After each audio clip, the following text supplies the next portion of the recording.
Hello dear students, बेटा आज हम लोग बात करेंगे इलेक्ट्रिसिटी के लेक्चर 2 की। ओके। जो लेक्चर 1 था बेटा, उसमें हम लोगों ने बात की थी कि इलेक्ट्रिक चार्ज क्या होता है, कितने टाइप का होता है, कंडक्टर्स क्या होते हैं, इंसुलेटर्स क्या होते हैं, और साथ ही साथ एक बहुत ही इंपॉर्टेंट टॉपिक इलेक्ट्रोस्कोप की बात की थी। साथ ही हम लोगों ने ये भी जाना था कि इलेक्ट्रोस्कोप से किस तरीके से चार्ज को डिटेक्ट करते हैं, या चार्ज किस तरीके का है, पॉजिटिव है, निगेटिव है, कैसे डिटेक्ट करते हैं, ये सारे प्रोसेस को हमने देखा था। आज हम लोग बात करेंगे बेटा उससे आगे के स्टेप में लाइटनिंग की।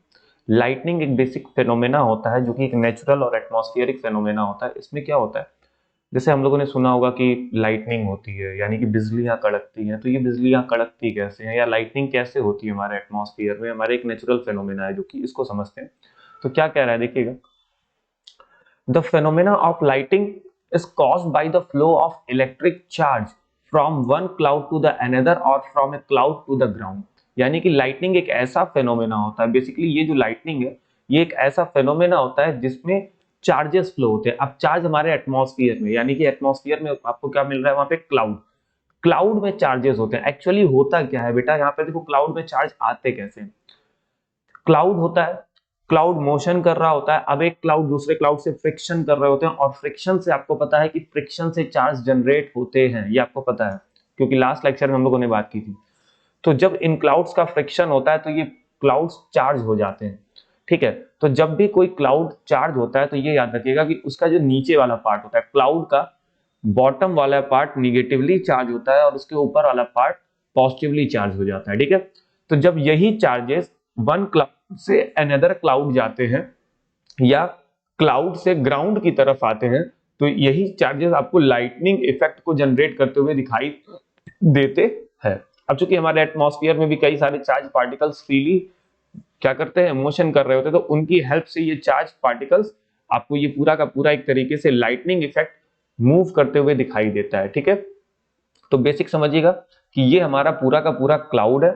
अब इसका जो नीचे वाला पार्ट है ये निगेटिवली चार्ज दिख रहा होगा और ऊपर वाला पॉजिटिवली चार्ज दिख रहा होगा।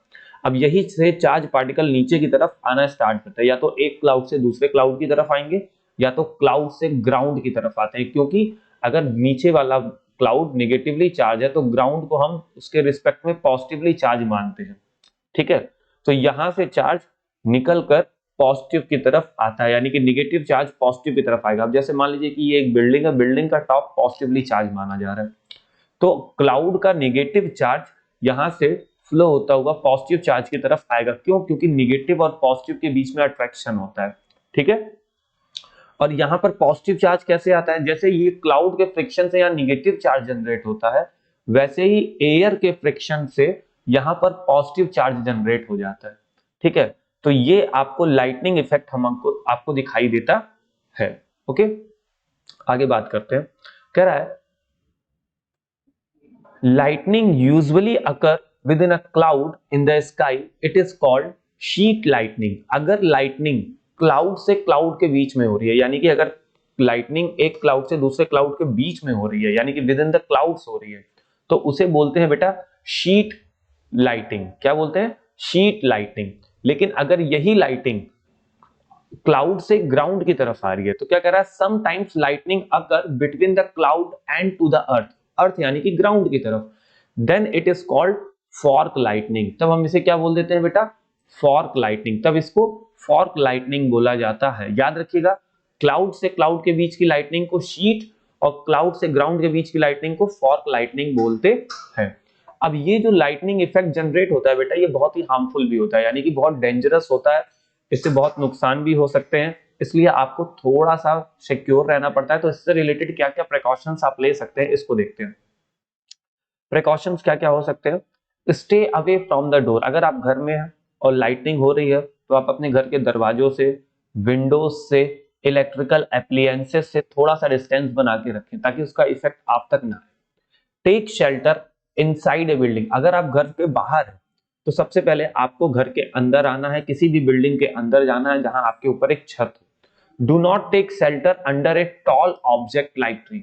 आप घर के बाहर किसी भी बड़ी चीजों के अंडर शेल्टर ना लें, यानी कि अगर मान लीजिए घर के बाहर एक बहुत बड़ा पेड़, अब आप सोचिए कि पेड़ के नीचे छिप जाए तो आप सेफ हो जाएंगे, नहीं, आपके ऊपर और ज्यादा चांसेस बढ़ जाएंगे बिजली गिरने के। ठीक है, इसलिए टॉल ऑब्जेक्ट के अंदर कभी भी आपको वो शेल्टर नहीं लेना है, हाँ आप घर के अंदर ले सकते हैं, ठीक है, क्योंकि आपके ऊपर एक पूरी की पूरी रूफ होती है, उसके अंदर आप ले सकते हैं।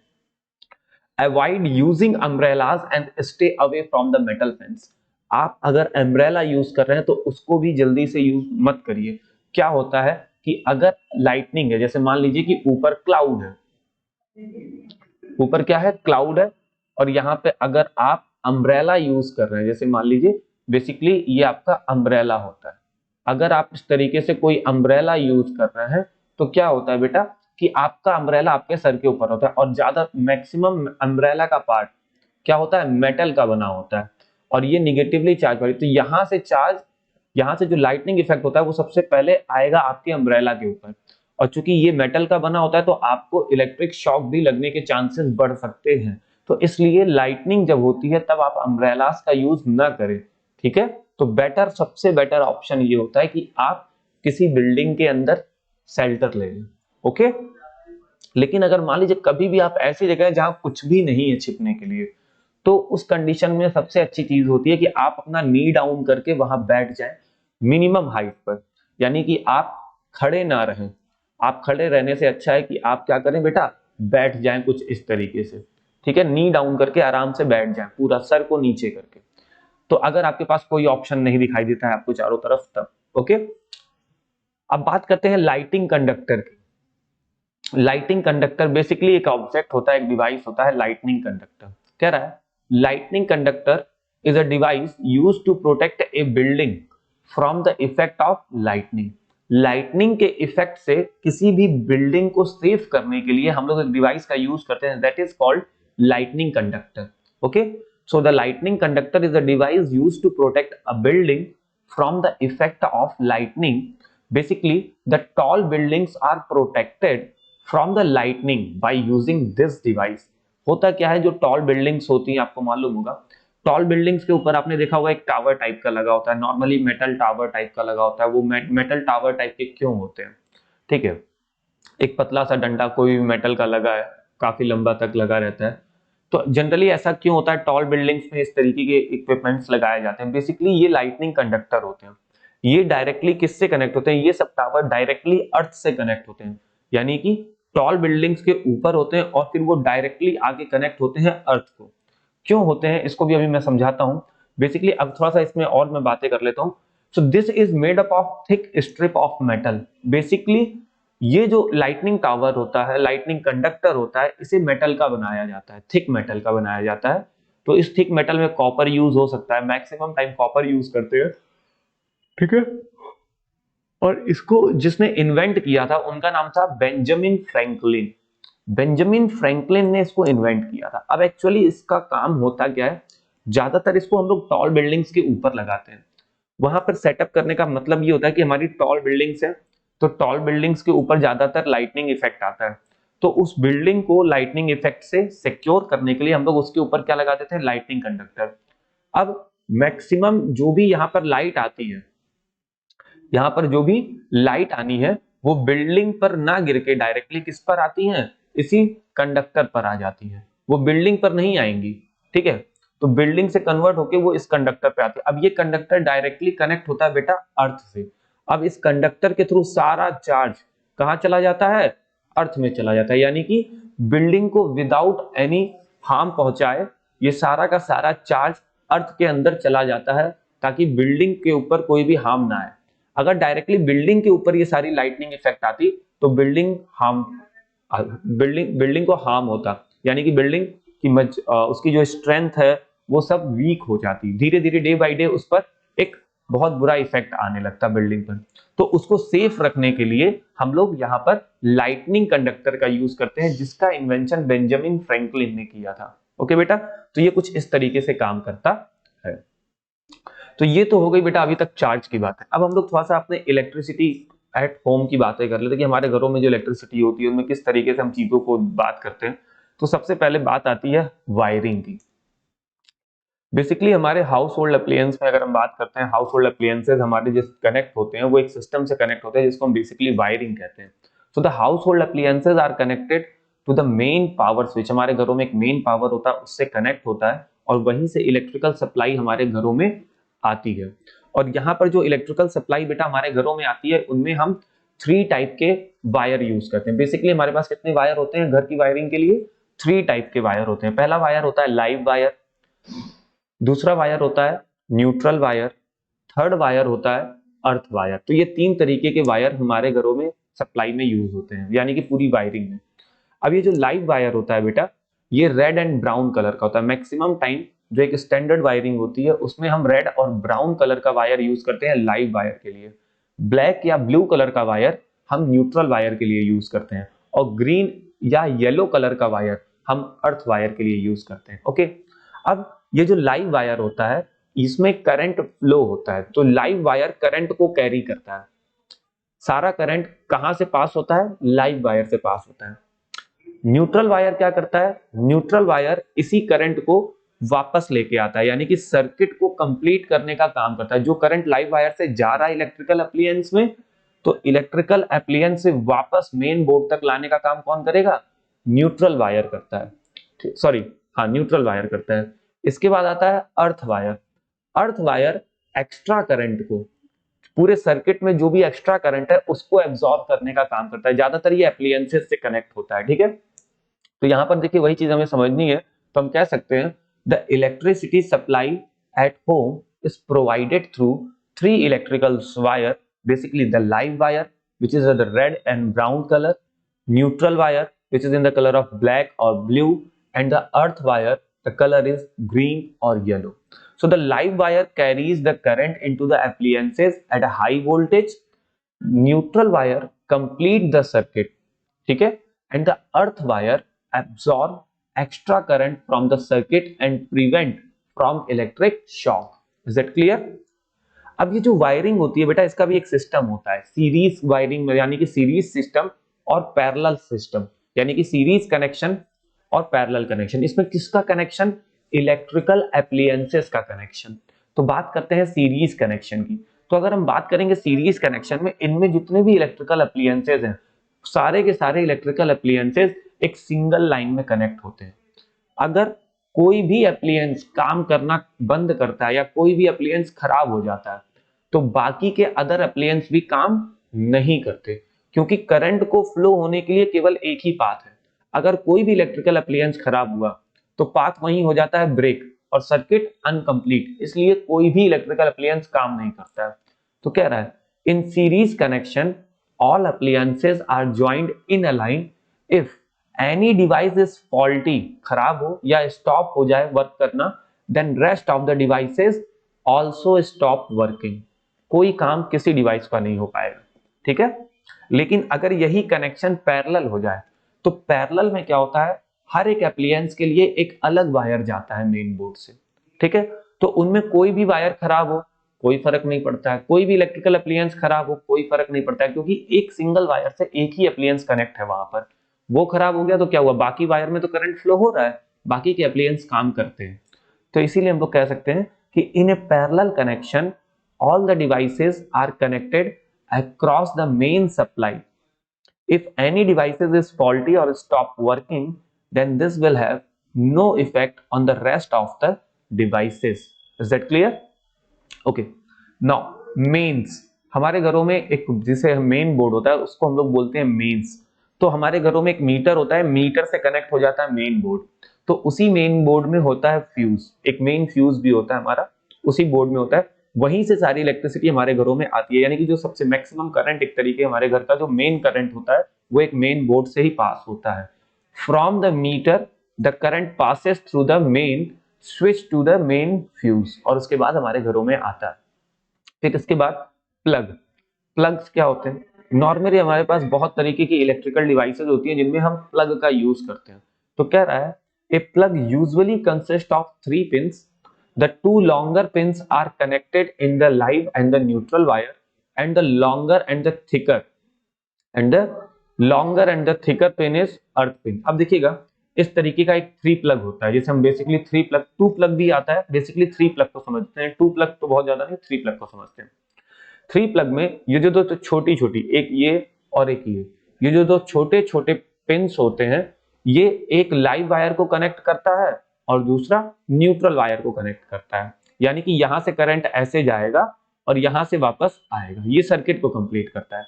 लेकिन ये जो ऊपर वाला पिन है जो कि मोटा होता है और काफी लंबा होता है, यानी कि थिक भी है और काफी लॉन्गर भी है, ये होता है अर्थ के लिए। अब ये अर्थ का पिन एकदम अलग क्यों बनाया जाता है? बेटा देखो, अर्थ के पिन को अलग बनाने का एक रीजन होता है। इसका रीजन क्या होता है कि जब भी हम प्लग में, सॉकेट में प्लग करते हैं तो सबसे पहला कनेक्शन अर्थ का हो, यानी कि पहले, अगर इसको लंबा इसलिए बनाया जाता है ताकि जो सर्किट कंप्लीट होने के लिए सबसे पहला कनेक्शन जो हो वो अर्थ का हो। क्यों? क्योंकि अर्थ वायर क्या करता है, एक्सेस करंट को एब्जॉर्ब कर लेता है। तो जब पहला कनेक्शन अर्थ का होगा तो एक्सेस करंट सारे इसमें आ जाएंगे, केवल यूजफुल करंट आपको मिलेगी। तो अब उसके बाद जब इसको लगाते हैं तो एक्सेस करंट का चांसेस खत्म, एक्सेस करंट सारे अर्थ में आ गए, ठीक है, जिससे कि इलेक्ट्रिक शॉक नहीं लगता है, इलेक्ट्रिकल अप्लायंस पे कोई इफेक्ट नहीं पड़ता है, ठीक है। इसलिए हम लोग अर्थ पिन को सबसे लंबा और सबसे मोटा रखते हैं, कॉज ऑफ प्रिकॉशन। ओके, इसके बाद आता है सॉकेट। अब ये जो सॉकेट होता है ये क्या होता है, ये जो प्लग होता है ना बेटा, प्लग को सॉकेट के अंदर ही डालते हैं, तो इसका भी स्ट्रक्चर प्लग के अकॉर्डिंग हम बनाते हैं। A plug fit into A socket that have holes for 3 respective pins, ठीक है। अब इसकी पिंस को देखिएगा, ये अर्थ पिन है, ये लाइव वायर की, ये न्यूट्रल वायर की। ये भी होते हैं कि कभी कभी हमारे ये दोनों का बीच की जो डिस्टेंस होती है कम होती है तो वो ये हो जाती है। ये ज्यादातर टू प्लग में जाते हैं, ये 3 प्लग हो जाता है और ये ज्यादातर 2 प्लग में यूज होते हैं, ठीक है। इसके बाद आता है बेटा स्विच। स्विच क्या होगा? स्विच से तो आप बहुत ही फेमिलियर होंगे, आए दिन घर में स्विच ऑन ऑफ करते ही रहते हैं। A switch is a very small device used to open और close a circuit. It is always connected to the live wire. Basically switch live wire से कनेक्ट होता है। इसमें बेसिकली स्विच के आपको यहाँ 2 पोर्शन दिखाई दे होंगे, एक यहाँ पर और एक यहाँ पर। होता क्या है, एक से लाइव वायर कनेक्ट होता है और एक से वापस जाता है। तो ये इस टाइम जैसे मान लीजिए एक कंडीशन होती है कि जिसमें कनेक्शन क्या हो जाता है, बंद हो जाता है, ऑफ। और फिर जब हम इसको इस तरफ पुश करते हैं तो कनेक्शन क्या हो जाता है, ऑन हो जाता है, यानी कि करंट का फ्लो होना स्टार्ट होता है, सर्किट कंप्लीट। तो स्विच एक ऐसा डिवाइस होता है जो कि सर्किट को ओपन या क्लोज करने का काम करता है। अगर हम स्विच ऑन करते हैं तो सर्किट क्लोज हो जाता है और करंट का फ्लो स्टार्ट हो जाता है। लेकिन अगर हम स्विच को ऑफ कर दें तो सर्किट ओपन, यानी कि करंट ब्रेक हो गया, अब कोई भी इलेक्ट्रिकल अप्लायंस काम नहीं करेगा। Is that clear? तो स्विच जनरली क्या होता है, इंसुलेटर्स मटेरियल का बना होता है जो कि हीट भी देखता है। तो ये ज्यादातर बेकेलाइट प्लास्टिक वगैरह के बने होते हैं, ठीक है। आगे इलेक्ट्रिक मीटर, हमारे घर का सबसे मेन चीज होता है इलेक्ट्रिक मीटर। इलेक्ट्रिक मीटर घर में क्या करता है, हमारे यहाँ हम जितनी इलेक्ट्रिसिटी को कंजप्शन करते हैं, जितनी इलेक्ट्रिसिटी का हम कंजप्शन करते हैं, यूज करते हैं, यानी कि कितनी इलेक्ट्रिकल एनर्जी आप यूज करते हैं, इसको मेजर करने के लिए हमारे घरों में लगा होता है बेटा मीटर। और मीटर इलेक्ट्रिसिटी को कैलकुलेट करता है किलोवाट आवर में। किसमें कैलकुलेट करता है मीटर? किलोवाट आवर में करता है, ठीक है। तो कह रहा है an electric meter records the consumption of electrical energy directly in the kilowatt hour. अब इसी किलोवाट आवर को हम लोग यूनिट बोलते हैं। जब हम लोग नॉर्मल रेगुलर लैंग्वेज में क्या बोलते हैं कि आपने कितनी यूनिट इलेक्ट्रिसिटी का यूज किया, तो कितनी यूनिट का मतलब, जैसे मान लो अगर मैं बोलता हूं 1 यूनिट का मैंने यूज किया, तो 1 यूनिट का मतलब क्या हुआ, 1 यूनिट इलेक्ट्रिसिटी यूज करने का मतलब क्या हुआ, 1 यूनिट की इलेक्ट्रिसिटी का मतलब 1 किलोवाट आवर की इलेक्ट्रिसिटी हमने यूज की। 5 यूनिट 5 किलोवाट आवर, यानी कि यहां पर यूनिट का मतलब हो जाता है किलोवाट आवर। इतने किलोवाट की पावर और इतने आवर तक यूज की तो वो एनर्जी हो जाती है। सो कह रहा है 1 kilowatt hour is the electrical energy consumed if an electrical appliances of 1 kilowatt power is used for 1 hour, then the energy is calculated as 1 kilowatt hour। ठीक है, हमारे घरों के मीटर होते हैं, बेसिकली आपने देखा ही होगा, ये मीटर का एक फिगर है। अब तो इलेक्ट्रॉनिक मीटर आ गए हैं, तो पहले ये मीटर चलते थे, अब इलेक्ट्रॉनिक मीटर आ गए हैं, यानी कि डिजिटल मीटर जिसे हम बोलते हैं। उनमें ये जो नंबरिंग होती है ये डिजिटल फॉर्म में आपको दिखाई देती है, ठीक है। इसके बाद जो हमारे घरों में वायरिंग का या फिर एकदम मेन चीज होती है, पहला मीटर आ गया, उसके बाद आता है एक फ्यूज। फ्यूज भी बहुत ही इंपॉर्टेंट चीज होती है, ठीक है। फ्यूज जनरली क्या करता है, फ्यूज एक ऐसी डिवाइस होती है जो कि करंट को लिमिट करने में हेल्प करती है, यानी कि जैसे मान लीजिए किसी भी डिवाइस में करंट अगर फ्लो हो रही है या फिर हमारे घर के अंदर सर्किट में करंट फ्लो हो रही है, सो एक्सेस करंट को फ्लो होने से ये रोकती है एक तरीके से, यानी कि उसको लिमिट कर देती है कि एक लिमिट में करंट इतना ही पास होगा, इससे ज्यादा करंट पास नहीं हो पाएगा, यानी कि फ्यूज करंट को लिमिट करता है। तो एक तरीके से हम कह सकते हैं कि electrical fuse is a device which is used to limit the current, ठीक है, इन एन इलेक्ट्रिक सर्किट। अब हमारे जो फ्यूज का स्ट्रक्चर होता है बेसिकली देखिएगा कुछ इस तरीके का होता है। अब इसमें ये देखिएगा, इसमें आपको मैं यहां दिखा दूं, ये मेटल्स होते हैं, जैसे ये है, ये मेटल है, ये मेटल है, ये पोर्शन का मेटल है और ये पोर्शन मेटल है। बाकी का जो मटेरियल है, यानी कि ये जो आपको दिखाई दे रहा है बेस, ये फ्यूज कैरियर, ये बाकी का मटेरियल इंसुलेटिंग मटेरियल का होता है और इस इंसुलेटिंग मटेरियल का नाम होता है पोर्सिलीन। क्या? पोर्सिलीन का बना होता है ये, ठीक है, एक पोर्सिलीन का बना रहेगा पूरा, सब इंसुलेटिंग मटेरियल होगा और अंदर इसके मेटल लगे होते हैं। अब जनरली होता क्या है कि ये कांटेक्ट पॉइंट्स पे होते हैं। अब इनमें एक मेटल यहां दिख रहा है, यहां से एक वायर, ठीक है, ये वायर को यहां कनेक्ट किए इस मेटल से, फिर इस वायर को लाते हैं इस साइड के मेटल से कनेक्ट कर देते हैं, ठीक है। अब जब हम इसको क्या करते हैं, क्लोज कर देते हैं, इसके ऊपर डाल के इसको कर देते हैं क्लोज। अब यहां से लाइव वायर आता है, यहां से क्या होता है, लाइव वायर आता है करंट, तो यहां से फिर इसके, यहां से जो वायर निकलता है वो हमारे घरों के अंदर जाता है। तो एक मेन बोर्ड से लाइव वायर आएगा यहां पर और यहां से हमारे घरों के अंदर जाएगा। अब यहां से यहां तक करंट आएगा कैसे, इसके थ्रू, यहां जो वायर लगा है इसके थ्रू करंट इस वायर तक आता है। तो अब क्या करता है, यही फ्यूज वायर करंट को लिमिट करता है। क्या करता है, करंट को लिमिट करता है कि एक इसका एक फ्यूज की रेटिंग होती है, तो इसमें एक स्टैंडर्ड रेटिंग के अकॉर्डिंग ये फिक्स रहता है कि इस वायर से इस इतने अमाउंट का करंट पास होगा। जैसे मान लीजिए मैंने कहा 15 एम्पियर का करंट पास होगा इस वायर से, तो यहां पर कितना इलेक्ट्रिसिटी आ रही है मैटर नहीं करता, यहां से केवल 15 एम्पियर पास होगा। लेकिन अगर बहुत ज्यादा एक्सेस अमाउंट ऑफ करंट यहां आ रहा है तो इसको, भाई ये इसका अमाउंट तो क्या है 15, अगर 15 से ज्यादा करंट इसमें आने लगी 20, तो पता चलेगा इसका क्या हो जाएगा, ये मेल्ट हो जाएगा और मेल्ट होकर ये क्या हो जाता है बेटा, ब्रेक। और जैसे ही ये ब्रेक होता है तुरंत इलेक्ट्रिकल सप्लाई रुक जाती है। तो एक तरीके से हमारे हाउस को इलेक्ट्रिकल शॉर्ट सर्किट से सेव करने के लिए या ओवरलोडिंग से सेव करने के लिए हम लोग फ्यूज लगाते हैं। तो फ्यूज एक बहुत ही इंपॉर्टेंट डिवाइस होती है, ठीक है। आज की डेट में हम फ्यूज की जगह क्या यूज करने लगे हैं बेटा, एमसीबी। बेसिकली आपने सुना होगा एमसीबी का नाम। एमसीबी का फुल फॉर्म क्या होता है, M for the miniature, miniature, C for circuit, miniature circuit and B for breaker, miniature circuit breaker, ठीक है, मिनिएचर सर्किट ब्रेकर, एमसीबी। आज के मॉडर्न डेट में हम फ्यूज की जगह ज्यादातर एमसीबी को यूज करते हैं, फिर भी हमारे घरों के मेन बोर्ड में तो अभी भी फ्यूज दिखाई देता है, फ्यूज अभी भी लगते हैं और बाकी की जगह हम एमसीबी यूज करते हैं। जनरली एमसीबी क्या करता है, ये देखिए, चाहे फ्यूज की बात करें चाहे एमसीबी की बात करें, दोनों करंट के हीटिंग इफेक्ट पर वर्क करते हैं, ठीक है।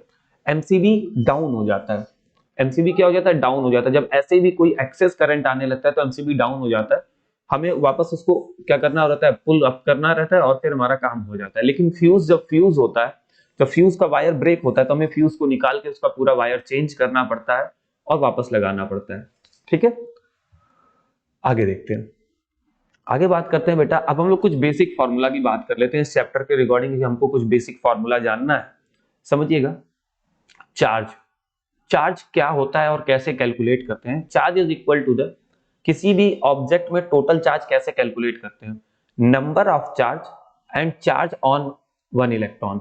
तो बेसिक जो इसका फॉर्मूला होता है, Q is equal to N into E, N for the number of charge and charge on electron का मतलब होता है E।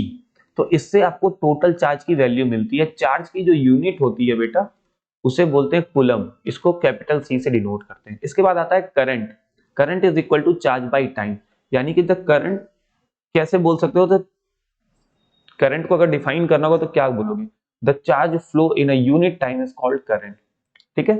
तो current I is equal to Q by T, इसकी जो यूनिट होती है बेटा, इसकी यूनिट होती है एम्पियर, इसको कैपिटल ए से डिनोट करते हैं। पोटेंशियल डिफरेंस क्या होता है? देखो बेटा, किसी भी इलेक्ट्रिकल फील्ड में एक पॉइंट से दूसरे पॉइंट तक जब चार्ज आता है तो वो एक वर्क डन करता है, यानी कि एक पॉइंट से दूसरे पॉइंट तक चार्ज को आने में जो वर्क डन करना पड़ता है उसी को हम क्या बोलते हैं? Potential difference. अब एक पॉइंट से दूसरे पॉइंट तक कौन आ रहा है? चार्ज। वर्क डन कौन कर रहा है? चार्ज। तो चार्ज के थ्रू जो वर्क डन होता है उसको हम बोलते हैं potential difference. Potential difference then it means to say V is equal to work done by charge। V is equal to work done by charge। तो एक तरीके से work done is equal to V into Q भी हो जाता है। Electrical energy, जो work done होता है बेटा, ये क्या होता है? वर्क डन ही इलेक्ट्रिकल एनर्जी होती है। एक तरीके से वर्क डन क्या होती है? इलेक्ट्रिकल एनर्जी होती है। वर्क डन को ही हम लोग एनर्जी बोलते हैं। तो यहां देखिएगा, अगर मैं I को क्या लिखता हूं? Q by T. तो इसको अगर मैं कैलकुलेट करूंगा तो क्या लिख सकता हूं? Q is equal to I into T. Q is equal to I into T लिख सकता हूं। तो वर्क डन का मतलब एक तरीके से एनर्जी हो गई। तो energy is equal to V into Q लिख सकता हूं। अब मैंने Q की वैल्यू को क्या लिख दिया? आई टी, यानी कि V into I into T, यानी कि energy, electrical energy is equal to V I T. Electrical energy is equal to हो जाता है बच्चा वी आई टी। इसके बाद आता है लास्ट में पावर। अगर हम लोग पावर को कैलकुलेट करते हैं तो power is equal to energy by time या वर्क डन बाई टाइम। तो इसको हम लोग ऐसे लिखेंगे V I T upon T, V I T upon T. तो टी से टी कैंसल, केवल क्या बचा? V I. तो ये सिर्फ हो जाता है बच्चा वी आई। तो ये सब कुछ बेसिक फॉर्मूले होते हैं। अच्छा, एक चीज और जानिएगा, ऊपर अभी मैंने एक चीज बताई थी कि जब हम मीटर की बात करते हैं तो उसमें हम इलेक्ट्रिकल एनर्जी को किलोवाट आवर में कैलकुलेट करते हैं। तो आगे यहां बता देता हूं, किलोवाट आवर में हम लोग इलेक्ट्रिकल एनर्जी को कैलकुलेट करते हैं। तो 1 किलोवाट आवर की जो इलेक्ट्रिकल एनर्जी है उसको अगर हम जूल में कन्वर्ट करते हैं तो कितना आता है? Basically 3.6 into 10 to the power 6 joule आता है। इसको इतने जूल बोलते हैं। ये भी एक रिलेशन है, ये दिमाग में रखिएगा बेटा, ठीक है? तो फिलहाल ये चैप्टर यहाँ पर खत्म होता है। लेक्चर में इतना ही है। एक बार आप देखिएगा कि इस लेक्चर में हम लोग क्या क्या देखें, फिर से एक बार देख लेते हैं। तो सबसे पहले बेटा इसमें हम लोगों ने बात की लाइटनिंग, जो कि एक नेचुरल फेनोमेना है। इससे प्रिकॉशन क्या होता है, लाइटनिंग कंडक्टर क्या होते हैं, किसने लाइटनिंग कंडक्टर को इन्वेंट किया? बेंजामिन फ्रैंकलिन, याद रखिएगा। फिर हमारे घरों में जो इलेक्ट्रिसिटी होती है उनमें क्या क्या पार्ट्स कंसिस्टेंट होते हैं, क्या क्या इंपॉर्टेंट पोर्शंस होते हैं, ठीक है? साथ ही साथ हम लोगों ने बात की फ्यूज की और कुछ सम इंपॉर्टेंट फॉर्मूलाज की, ठीक है? ओके बेटा, बाकी की चीजें हम लोग नेक्स्ट लेक्चर में देखेंगे। Bye bye.